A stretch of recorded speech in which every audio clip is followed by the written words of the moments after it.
അപ്പൊ അമ്മച്ചി ഇവിടെ അസുഖമൊക്കെ വരുമ്പോ ചികിത്സിക്കാൻ ഡോക്ടറുടെ അടുത്ത് പോകും, അതോ പഴയ വീട്ടുവൈദ്യമാണോ ചെയ്യുക?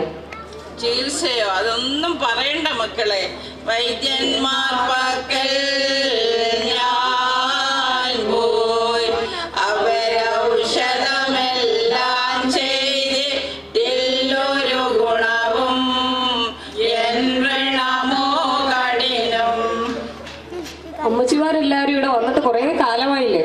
കാര്യമായിട്ട് സമ്പാദ്യമൊക്കെ കാണുമല്ലോ എല്ലാവർക്കും. എത്രയുണ്ട് ഇപ്പൊ സമ്പാദ്യം?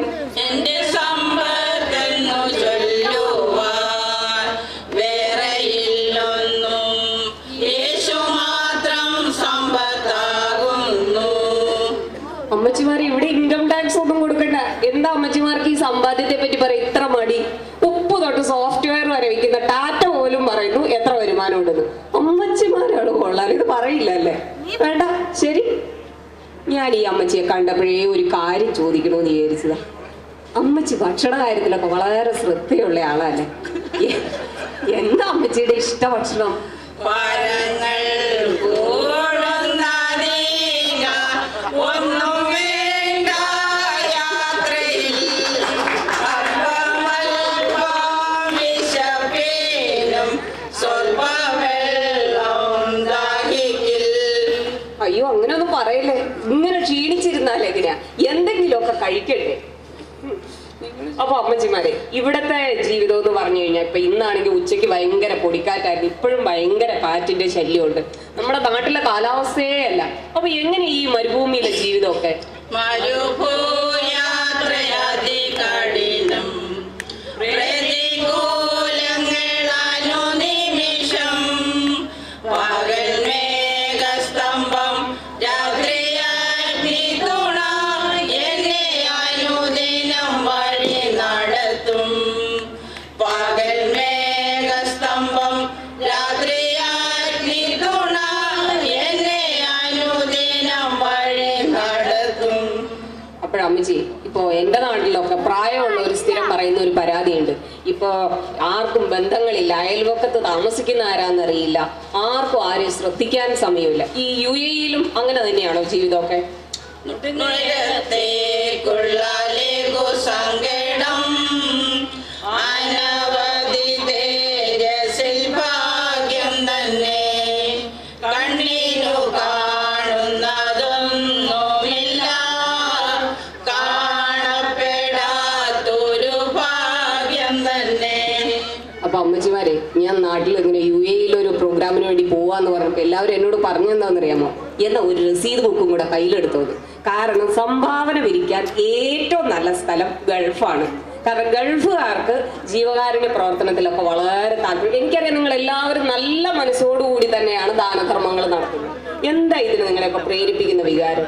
നിന്ദാനം ഞാൻ അനുഭവിച്ചു, നിൻ സ്നേഹം ഞാൻ രുചിച്ചറിഞ്ഞു.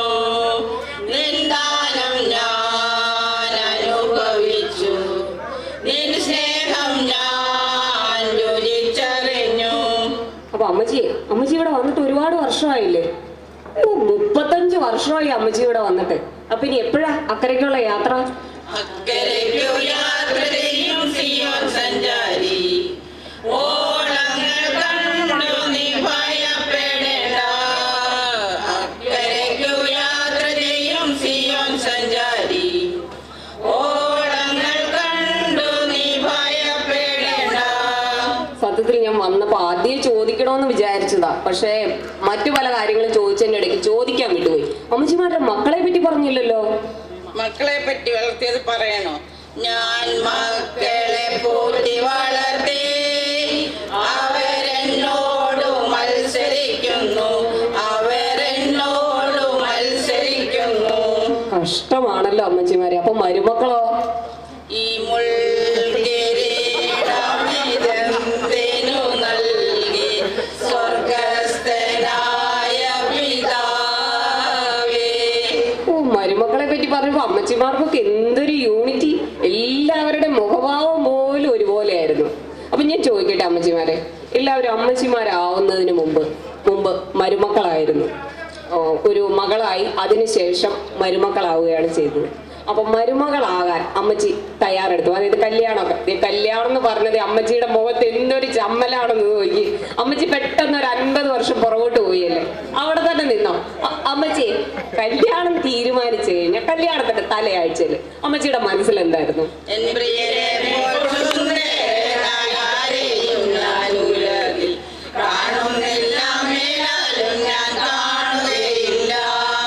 പ്രേക്ഷകരിത് കേൾക്കണം. ഈ അമ്മച്ചിമാർ ഈ പ്രായത്തിൽ എന്ത് റൊമാൻറ്റിക് ആണെന്ന് നോക്കി. കല്യാണമൊക്കെ കഴിഞ്ഞ് 1 മാസത്തിനകം കുടുംബ കോടതിയിലേക്ക് ഓടുന്ന ചെറുപ്പക്കാര് ഈ അമ്മച്ചിമാരെ കണ്ടു പഠിക്കണം. അപ്പൊ അമ്മച്ചിമാര് ഈ കല്യാണത്തിന് മുമ്പ് മണവാളിനെ കുറിച്ച് നല്ല സങ്കല്പങ്ങളൊക്കെ ആയിരുന്നു. അപ്പൊ എല്ലാവർക്കും കല്യാണമൊക്കെ കഴിഞ്ഞ് പിന്നീട് 1-2 കൊല്ലമൊക്കെ കഴിഞ്ഞപ്പോഴും അങ്ങനെ തന്നെയൊക്കെ ആയിരുന്നോ?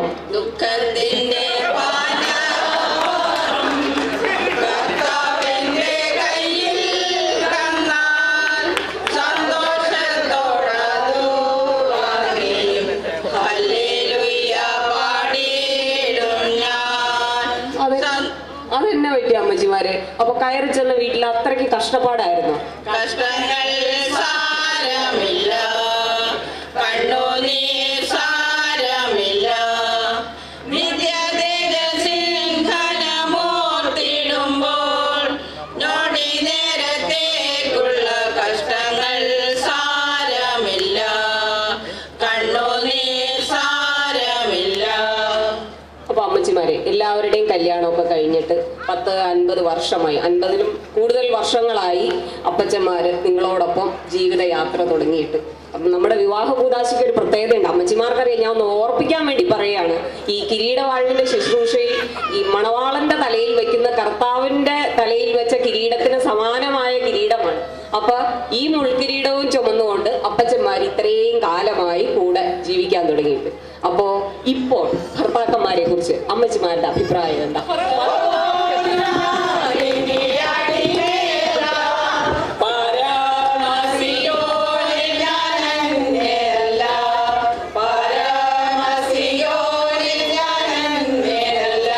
അയ്യോ അമ്മച്ചി, ഞാൻ അറിയാണ്ട് ചോദിച്ചു പോയതാ. സമാധാനപ്പെടാൻ ഞാൻ അങ്ങനെ ഒന്നും ചോദിച്ചിട്ടുമില്ല, കേട്ടിട്ടുമില്ല. ഓട്ടെ, ഇത്രയും കാലത്തെ ജീവിത പരിചയം നിങ്ങൾക്ക് എല്ലാവർക്കും ഉണ്ട്. ജീവിതത്തിന്റെ വിവിധ തലങ്ങളിലൂടെ കടന്നുപോയവരാണ് നിങ്ങൾ എല്ലാവരും. ജീവിതത്തിന്റെ ഉയർച്ചകളും താഴ്ചകളും എല്ലാം കണ്ടു. 70 അതിലധികവും കാലത്തെ ജീവിത പരിചയം നിങ്ങൾക്കുണ്ട്. ഇന്ന് ഈ ജീവിതത്തിൽ പിരിഞ്ഞു നിന്ന് ചിന്തിക്കുമ്പോൾ ജീവിതത്തെ കുറിച്ച് എന്തു തോന്നുന്നു? ഇത്രത്തോളം യഹോവ സഹായിച്ചു, ഇത്രത്തോളം ദൈവം എന്നെ നടത്തി, ഒന്നുമില്ലായ്മയിൽ നിന്നെ ഉയർത്തി. ഇത്രത്തോളം യഹോവ സഹായിച്ചു, ഒന്നുമില്ലായ്മയിൽ നിന്നെ ഉയർത്തി. ഇത്രത്തോളം യഹോവ സഹായിച്ചു. അമ്മച്ചിമാരെ, എനിക്ക് വളരെ സന്തോഷമായി. ആദ്യമായിട്ടൊരു TV ഷോയിൽ പങ്കെടുക്കുന്നതിന്റെ യാതൊരു സംഭ്രമവും കൂടാതെ അമ്മച്ചിമാരെല്ലാവരും എന്നോട് സഹകരിച്ചു. വളരെ സന്തോഷമുണ്ട്. എനിക്ക് ഇനിയും സംസാരിക്കണമെന്നുണ്ട്, പക്ഷെ സമയപരിമിതി മൂലം നമുക്ക് ഈ പരിപാടി ഇവിടെ അവസാനിപ്പിക്കേണ്ടിയിരിക്കുന്നു. അവസാനമായി പ്രേക്ഷകരോട്